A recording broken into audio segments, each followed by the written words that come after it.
বন্ধুরা, কখনো কি খেজুরের নাড়ু খেয়েছেন? তো আজকে আমাদের বাড়িতে খেজুরের নাড়ু তৈরি হবে। তার জন্য প্রথমে তিল, সাদা তিল আর চাল ভেজে রাখছি। তো সেটা ঠান্ডা হলে এই যে ব্লেন্ডারের জারে দিয়ে গুঁড়া করে নিব। তো এই যে ব্লেন্ডারের জারে দিয়ে একদম মিহি গুঁড়া করে নিয়েছি।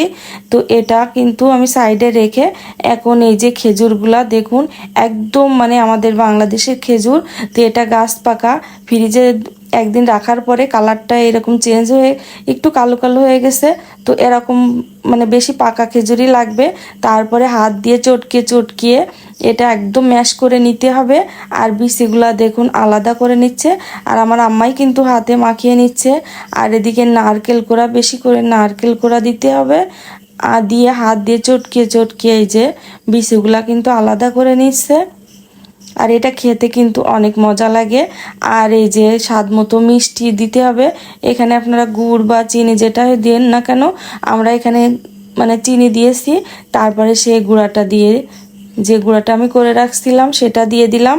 তারপরে আবার সুন্দর করে মিক্সড করে এই যে হাতে নাড়ু শেপ দিয়ে নিব।